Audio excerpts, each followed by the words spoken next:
নমস্কাৰ সকলোলৈ, আশা কৰোঁ সকলো ভালে আছে। আজি বহুত দিনৰ মূৰত এখন ৰেচিপি আপোনালোকৰ আগত শ্বেয়াৰ কৰিলোঁ। চাওকচোন, এই ৰেচিপিখন দেখিবলৈ ইমান সুন্দৰ হৈছে, খাবলৈও টেষ্টি হৈছে। কেনেকৈ বনালোঁ সেইটো আপোনালোকৰ আগত শ্বেয়াৰ কৰিম এতিয়া। এয়া চাওক, বিলাহী কেইটামান মই কাটি ল'লোঁ আৰু ভিতৰৰ যিখিনি গুটি সেইখিনি মই উলিয়াই পোপোলা কৰি ল'লোঁ এয়া। আৰু কাটি পেলোৱা এইখিনি ওপৰৰ টুকুৰাটো মই পেলাই দিয়া নাই। ইয়াত তাৰ লগতে পটল কেইটামানো মই ভিতৰৰ গুটিখিনি উলিয়াই খালী কৰি ল'লোঁ। আৰু মই গুটিখিনি পেলোৱা নাই, কিন্তু যিহেতু গুটিখিনি কেঁচা গুটি আছিল মই পেলোৱা নাই, থৈ দিছোঁ। কি কৰি মই পিছত দেখুৱাম। এয়া সৰু আলু, অসমীয়া আলু বুলি কয় সৰু আলুখিনি মই বইল কৰি ল'লোঁ। বইল কৰা আলুখিনি মই পেষ্ট কৰি ল'ম এতিয়া।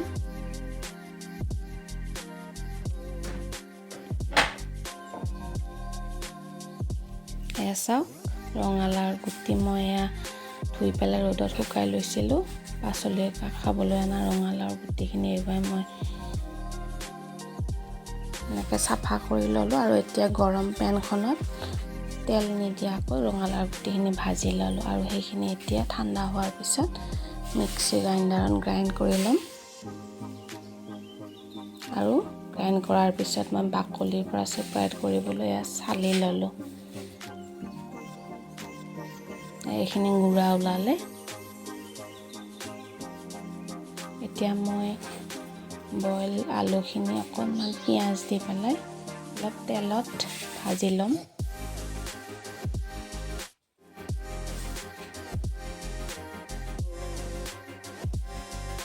প্ৰয়োজন অনুসৰি নিমখ অকণমান দি ল'ম। আৰু ইচ্ছা কৰিলে আপোনালোকে ইয়াতে ধনিয়া বা আন কিবা পাচলি মিক্স কৰিও দিব পাৰে। বন্ধাকবি, ফুলকবি সেইবিলাকো দি ল'ব পাৰে। মই খালি পিঁয়াজ আৰু আলুৱে ভাজি লৈছোঁ। এই ভাজিখিনি মই বিলাহী আৰু পটলত ফিল আপ কৰি দিম। মই বিলাহীৰ ভিতৰত ভৰোৱাখিনি মই ভিডিঅ' কৰিব নহ'ল, পটলখিনিহে মই দেখুৱালোঁ আপোনালোকক। এতিয়া সেই আলু ভাজি পেনখনতেই অলপ তেল দি নিমখ আৰু অকণমান হালধি দি ল'লোঁ। আৰু এতিয়া তাতে পুৰ দিয়া যিকেইটা বিলাহী ভিতৰত মই আলু আৰু পিঁয়াজে ভাজি লৈছিলোঁ সেইখিনি ভৰাই লৈছোঁ। আৰু সেইকেইটা এতিয়া অকণমান ভাজি ল'ম।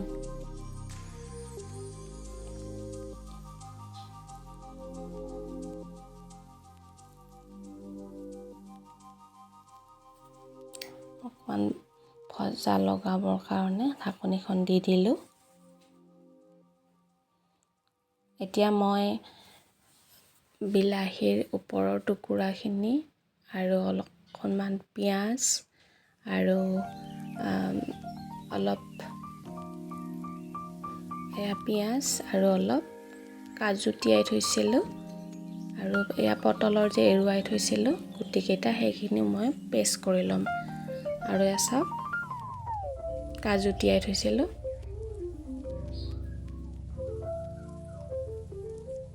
বিলাহীখিনি ভজা হৈ গ'ল। এতিয়া মই সেইখিনি তেলতে পটলকেইটাত যিকেইটা মই পুৰ ভৰাই থৈছিলোঁ আলু আৰু পিঁয়াজৰ, সেইখিনি মই এতিয়া ভাজি ল'ম।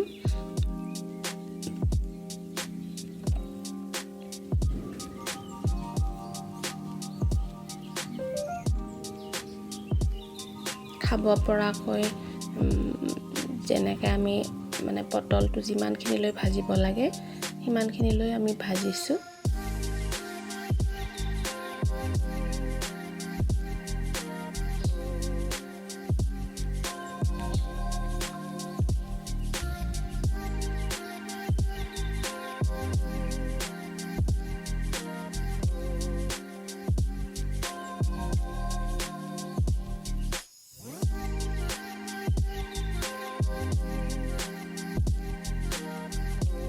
এতিয়া মই যিখিনি পেষ্ট বনাই লৈছিলোঁ, কাজু, পটলৰ গুটি, এইখিনি মই এতিয়া ভালকৈ ভাজি ল'ম। আৰু বিলাহীখিনিও দি দিম ইয়াতে। বিলাহী পিউৰিখিনিও ইয়াতে মই দি দিম।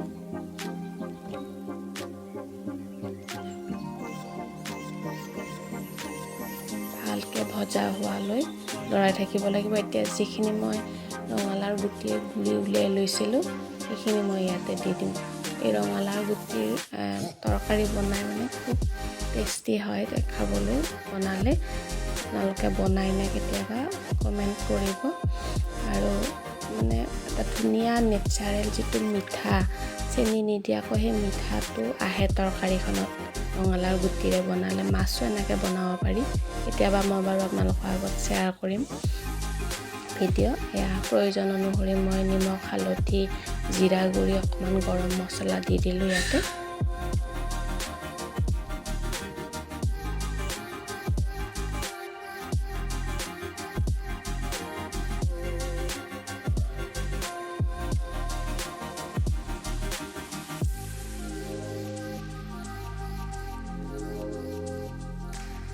এতিয়া মই গৰম পানী দি দিছোঁ। প্ৰয়োজন অনুসৰি আপোনালোকে যিমানখিনি তৰকাৰীখন ডাঠ কৰিব খোজে বা গ্ৰেভিটো আপোনালোকে যিমানখিনি ভাল পায় সিমানখিনি পানী দিলে হয়। মই মোৰ প্ৰয়োজন অনুসৰি পানী দি ল'লোঁ। আৰু এতিয়া যিখিনি ভাজি লৈছিলোঁ পটল আৰু বিলাহীখিনি মই ইয়াতে এড কৰি দিম। বনাবলৈ চিম্পুল, কিন্তু অকণমান সময় লাগে। বিলাহী আৰু পটলখিনি ভজাখিনিয়ে সময় লাগে, বাকী ইমান বেছি দেৰি হোৱা তৰকাৰী নহয় এইখন। কিন্তু খাবলৈ খুব ধুনীয়া টেষ্টি, এখন সদায় নোখোৱা তৰকাৰীও হয়। মাজে মাজে মানে অকণমান সময় উলিয়াই এইখন তৰকাৰী বনাই খাব পাৰে। খাবলৈ কিন্তু খুব টেষ্টি হয়। ৰঙালাওৰ গুটিৰ টেষ্টটো মানে মিঠা টেষ্টটো খুব ধুনীয়াকৈ আহে তৰকাৰীখনত। চাওকচোন, দেখিবলৈ ইমান ধুনীয়া হৈছে। ইয়াৰ ওপৰত মই ধনিয়া পাত ছটিয়াই দিলোঁ। আৰু ভিডিঅ'টো যদি ভাল লাগিছে আপোনালোকে কেতিয়াবা বনাই খাব, মোক কমেণ্ট কৰিব আৰু শ্বেয়াৰ কৰিব। আৰু যিসকলে মোৰ ৰেচিপি নতুনকৈ চাইছে ছাবস্ক্ৰাইব কৰিব।